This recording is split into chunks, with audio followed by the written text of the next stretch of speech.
കൂടുതൽ വാർത്തകളും വീഡിയോകളും കാണാൻ ഈ ചാനൽ സബ്സ്ക്രൈബ് ചെയ്യുക. കൂടെ ബെൽ ബട്ടൺ അമർത്തുക. നമസ്കാരം. എന്താണ് വാസ്തുപുരുഷൻ? ആരാണ് വാസ്തുപുരുഷൻ?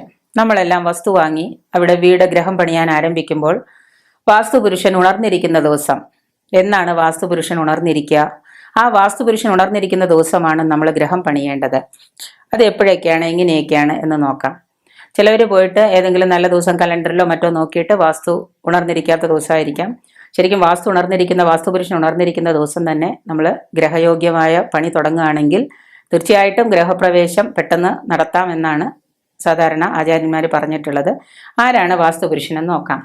പണ്ട് ശിവനും കാലനും തമ്മിൽ ഒരു യുദ്ധത്തില് ശിവന്റെ നെറ്റിയിൽ നിന്ന് വീണ ഒരു വിയർപ്പ് തുള്ളിയിൽ നിന്നാണ് വാസ്തുപുരുഷൻ ഉണ്ടായത്. കാലനും ശിവനും തമ്മിലൊരു യുദ്ധം ഉണ്ടായി. അതില് ശിവഭഗവാന്റെ നെറ്റിയിൽ നിന്നുണ്ടായ ഒരു വിയർപ്പ് തുള്ളിയിൽ നിന്നാണ് ഈ വാസ്തുപുരുഷൻ ഉണ്ടായതെന്നാണ് ഐതിഹ്യം പറയുന്നത്. ഈ അസുരൻ അസാമാന്യമായ ശക്തി കൊണ്ട് ഭൂലോകത്തെയും ദേവലോകത്തെയും എല്ലാം ഉപദ്രവിച്ചു. ഈ അസുരൻ ദേവന്മാരെ എല്ലാം നിരന്തരം ഉപദ്രവിച്ചുകൊണ്ടിരുന്നു. അങ്ങനെ ഈ ഉപദ്രവം സഹിക്കാണ്ടായപ്പോൾ ദേവന്മാര് ബ്രഹ്മാവിനോട് ചെന്ന് പറഞ്ഞു എന്നാണ് പറയുന്നത്, സങ്കടം ഉണർത്തിച്ചു എന്നാണ് പറയുന്നത്. ഞങ്ങൾക്ക് ഭൂമിയിൽ ജീവിക്കാൻ സാധിക്കുന്നില്ല, അല്ലെങ്കിൽ ദേവലോകത്തായാലും ജീവിക്കാനോ സന്തോഷമായിട്ടൊന്നും തുടർന്നുകൊണ്ട് പോകാൻ സാധിക്കാത്തതുകൊണ്ട് എങ്ങനെയെങ്കിലും ഞങ്ങൾക്ക് ഇതിൽ നിന്നൊരു സങ്കടമോചനം ഉണ്ടാക്കി തരണമെന്ന് ബ്രഹ്മാവിനോട് പറഞ്ഞു. അപ്പൊ ഈ യുദ്ധം ചെയ്ത് ഭൂമിയിൽ ബ്രഹ്മാവ് എന്ത് ചെയ്തു? യുദ്ധം ചെയ്ത് ഭൂമിയിൽ ഈ രാക്ഷസനെ പതിപ്പിക്കുകയും ചെയ്തു. അയാൾ അങ്ങനെ ഭൂമിയിൽ വീണ് കഴിഞ്ഞപ്പോൾ ഈ അസുരനെ കൊണ്ടുള്ള ഉപദ്രവ ശാന്തിക്ക് വേണ്ടി, അസുരന് തൃപ്തി വന്നോട്ടെ എന്ന് കരുതി ഉപദ്രവ ശാന്തിക്ക് വേണ്ടി ഈ ബ്രഹ്മാവ് ദേവന്മാരും വാസ്തുപുരുഷനോട് പറഞ്ഞു, നിങ്ങൾ ഗ്രഹം പണിയുമ്പോൾ എന്ത് ചെയ്യണമെന്ന് വെച്ചാൽ ദേവന്മാർ ഓരോ അവയവങ്ങളിലായിട്ട്, അതായത് വാസ്തുപുരുഷന്റെ ഓരോ അവയവങ്ങൾ, വാസ്തുപുരുഷൻ ഇങ്ങനെ കിടക്കുന്ന ഒരു രീതിയിലാണ് കണ്ടു കാണുമെന്ന് വിചാരിക്കുന്നു. ആ രീതിയിൽ കിടക്കുമ്പോൾ വാസ്തുപുരുഷന്റെ കയ്യ്, കാല്, മുഖം ഓരോ അവയവങ്ങളിലായിട്ട് എന്ത് ചെയ്യുന്നു? സ്ഥിതി ചെയ്യണം. അതായത് ഗ്രഹം പണിയുമ്പോൾ നമ്മൾ വാസ്തുപുരുഷൻ കിടക്കുന്ന പൊസിഷൻ നോക്കിയിട്ട് വേണം നമ്മൾ വീടിന് സ്ഥാനം കാണാൻ.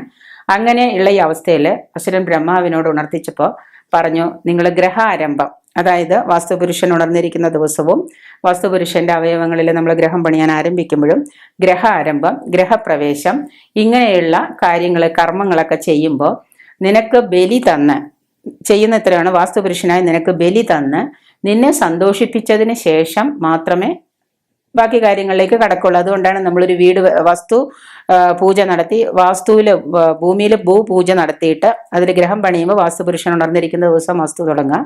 അതുപോലെ തന്നെ പണി കഴിഞ്ഞാൽ ഗ്രഹപ്രവേശം നടത്തുമ്പോൾ നമ്മൾ വാസ്തുബലി നടത്തും.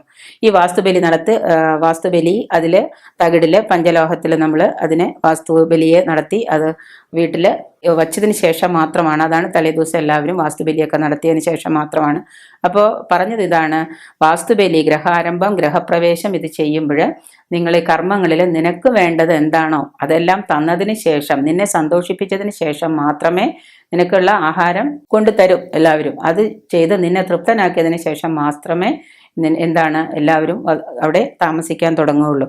അപ്പോൾ അതുകൊണ്ട് നീ വാസ്തുപുരുഷൻ എന്നും നീ കീർത്തിമാനായിത്തീരും. നിന്നെ വാസ്തുപുരുഷൻ എന്ന പേരിൽ കീർത്തിമാനായിത്തീരും. അപ്പോൾ ഈ കാലനോട് ഇങ്ങനെ പറഞ്ഞപ്പോൾ അവൻ സന്തോഷവാനായി തീർന്നു. അങ്ങനെ എല്ലാവരും നിന്നെ പൂജിക്കാതെ ഗ്രഹാരംഭമോ ഗ്രഹപ്രവേശമോ മറ്റു കർമ്മങ്ങളോ ഒക്കെ നടത്തിയാൽ അവിടെ അടിക്കടി ആപത്തുണ്ടാവും. അതുകൊണ്ട് നിന്നെ പൂജിച്ച് നിന്നെ സന്തോഷപ്പെടുത്തി നിനക്ക് ആവശ്യമുള്ളത് എന്താണോ അത് തന്നതിന് ശേഷം മാത്രമേ ഉണ്ടാവുകയുള്ളൂ, താമസം ഉണ്ടാവുകയുള്ളൂ. അതുകൊണ്ട് ഗ്രഹപ്രവേശം നടത്തുന്ന മുമ്പ് എല്ലാവരും നിന്നെ ഓർക്കുമെന്നും വാസ്തുപുരുഷൻ ഉണർന്നിരിക്കുന്ന ദിവസം നമ്മൾ ആരംഭിക്കുന്ന ഗ്രഹാരംഭങ്ങളെല്ലാം വളരെ പെട്ടെന്ന് തീരുമെന്നാണ് പറയപ്പെടുന്നത്. അതുകൊണ്ട് വാസ്തുപുരുഷൻ ഒരു പ്രധാന സ്ഥാനം തന്നെയുണ്ട് നമ്മുടെ വാസ്തു വാങ്ങുമ്പോഴും ഗ്രഹപ്രവേശ സമയത്തും. അത് എല്ലാവരും വേണ്ട പോലെ പ്രത്യേകം ഓർത്ത് വേണം ചെയ്യാൻ. അല്ലെങ്കിൽ നമുക്കവിടെ താമസിക്കുന്നവർക്ക് അടിക്കടി പ്രശ്നങ്ങൾ ഉണ്ടാവാൻ സാധ്യതയുണ്ട്. ഒരു പഴയ വീട് വാങ്ങിച്ചാലും വാസ്തുപുരുഷന് നമ്മളവിടെ വാസ്തുപൂജ നടത്തിയിട്ടുണ്ടാവണം.